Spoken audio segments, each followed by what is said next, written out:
This is BC Spirits, your look at the province's burgeoning distilling culture. What has happened at BC Spirits? I have done a weekly tasting. You know how I did a weekly tasting? Because the lovely folks at Shelter Point sent me some stuff, and then my boy Quinn over at Squamart Wine Company hooked me up, and that is why right now I can do a weekly tasting, albeit it is somewhere in the region of 10 hours late. So, yesterday I got a package. If you watched Spirited Day yesterday, number 141, you saw that I got a package of the brand new Shelter Point whiskies, the Montfort 151. So I was like, oh, and they say in the description like that the Montfort 151 is distinctively different to the Montfort 141. Now this is their exercise in terroir of Oyster River, up where Shelter Point is. So I was like a smart ass, and I thought, you know, I'm going to go find some Montfort 141 and just see. Went to 5 or 6 different stores, because only a couple of weeks ago I could find the 141. Now I can't seem to find the 141. I feel like Jacob and the team have gone around, snapped up all the 141 for a library tasting at Shelter Point, because I couldn't find it anywhere, which just killed me. But Quinn, my boy at Squamart Wine Company, hooked me up with a bottle of 141 in exchange for a 375ml of 151. So it's a circle of friendship that we have with Shelter Point and the Squamart Wine Company and BC Spirits in general. But first off, I want to say thank you very much to Jacob and the team up at Shelter Point. Their ridiculous support has been epic. I've even got support from Steelhead today, which, thank you so much, Brennan. You'll be finding out what I'm tasting tomorrow. But let's kick it off. So what I've got Montfort 141 from last year, Montfort 151, which while I did taste yesterday, I really want to taste side by side. I have Smoke Point version 1 and Smoke Point version 2. Now, I did a little bit of research on the 141 and the Smoke Point while I was getting to it. There's a little bit more detail on the next batch out. They're still calling the Montfort 141 single grain, so I'm guessing that there's a mixture of unmalted and malted barley. That's all the only grain they use, but I think it's a unmalted barley mix, because that's what they say on the 151. So I would assume, being a single grain, it has to be unmalted and malted barley. So if you look at the back of the bottles, see if you guys can see it. Look really close. Where's that one? That one's, I can never do it backwards. They have the longitude, latitude where it's made. So you can literally go and find on Google Earth the distilleries. So, well, not distilleries. Sorry, the field where the grain is grown. Why do I love this? I talked about it yesterday. I appreciate this experiment into terroir, because a lot of distilleries in Scotland don't actually get their grains from Scotland. Scotland is a very arid, very tundra area, very small. You can never produce enough grain to actually make enough whiskey that they produce. So they get a lot of it from Europe. So you don't, and we talk about terroir with grapes and fruit, and sort of talking about that sort of thing, like different seasons and stuff. This is a real experience into the terroir of grains grown here on Vancouver Island, which, especially up in Oyster, it can get really cold up there in winter, really hot in summer. You've got a mixture of seaside wind. There's a whole myriad of things that go into terroir of Oyster River and Campbell River area. Okay, so let's kick it off. The Montfort 141.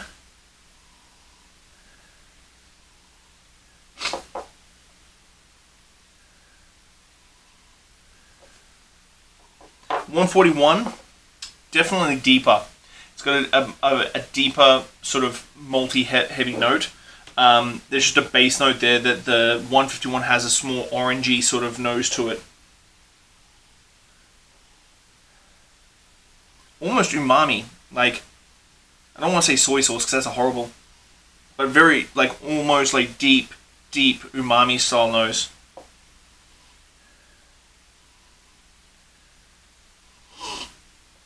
The 151 has got that beautiful orangey sort of cut grass sort of feel to it.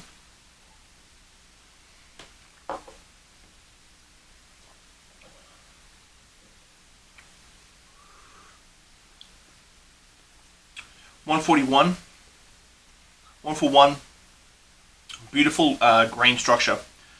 Gorgeous, really good grain structure. I'd really like to know the mixture of unmalted and malted barley in these mixes, because you definitely get that bright green of unmalted, but then definitely that sort of huskier, deeper, more complex grain profile that you get from your malted barleys.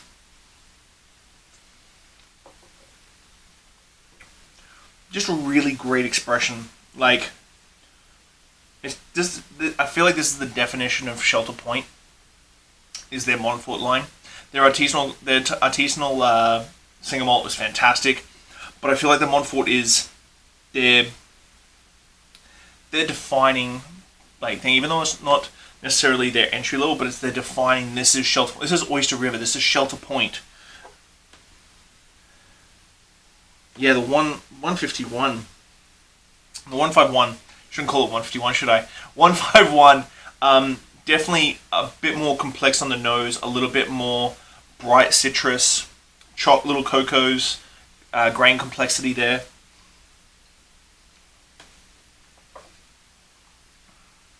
On the palate, you get the complexity of oak in there a little bit more.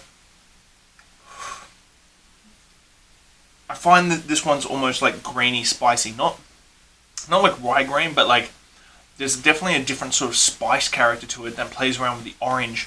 And you get a little chocolate, little stone fruit in there. But very, like, the reason why I want to taste these is purely because, like, Shelter Point basically said this is distinctively different to 141. And it really is.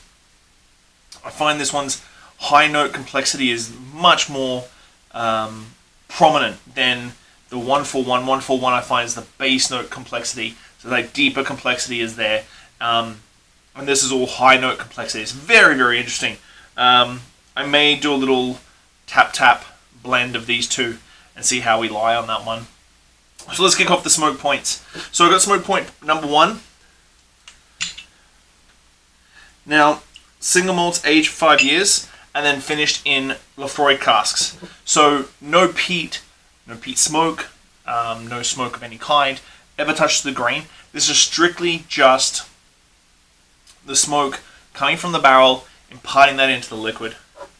And I've always been blown away with this one. Like, just, you never would think that a barrel, like, we talk about, like, bourbon barrels, we talk about, like, barrel finishing, like, ports and red wines and stuff having this sort of impact.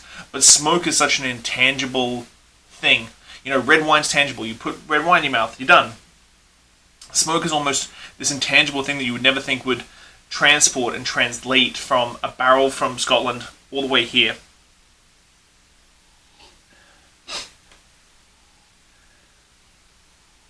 Getting a little bit more like barbecue smoke on this one.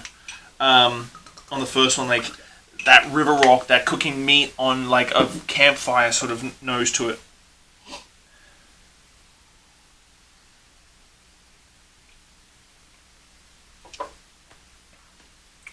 On the palate, classic, like Shelter Point has this classic flavor profile that I really am appreciative of. They just make a really great single malt. They just make good whiskey.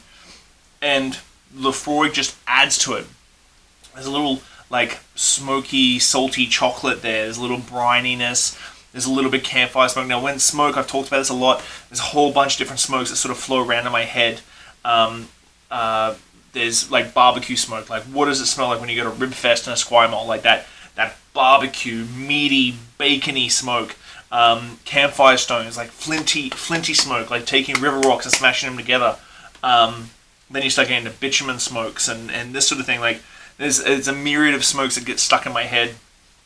And so, like, smoke is a very intricate, sort of very specific, like, wet leaf smoke, dry branch smoke, campfire smoke. And it just continues, rolls through my head when it comes to smoke.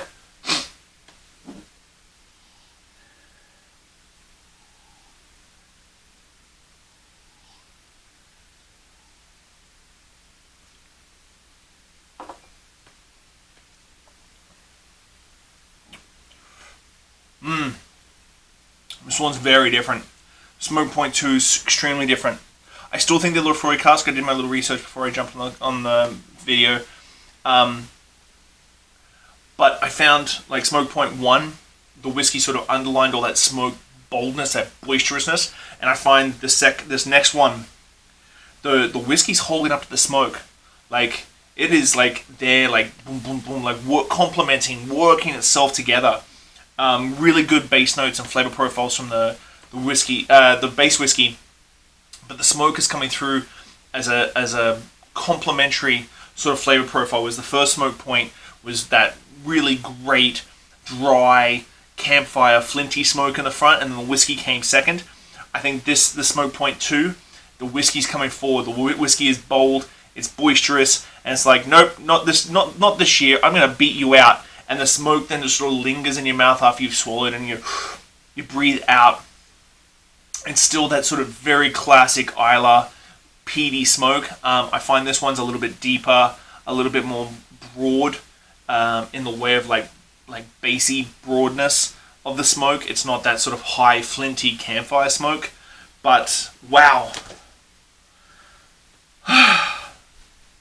Some of these episodes are really exhausting, especially when you go try and describe it in so much detail, and it's really difficult when Shelter Point is just Shelter Point. You guys are just bringing out some spectacularly fantastic whiskies that I'm so happy with, and these are fantastic.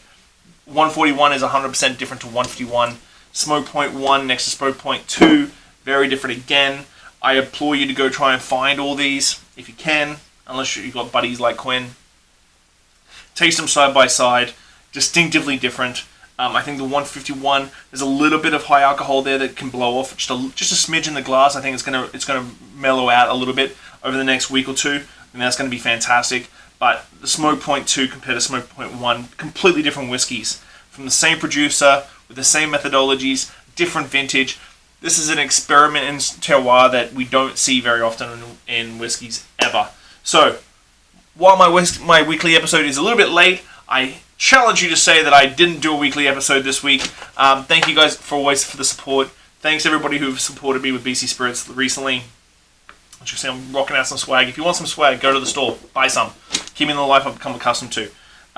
So thank you very much, guys. Chat to you really soon. Bye.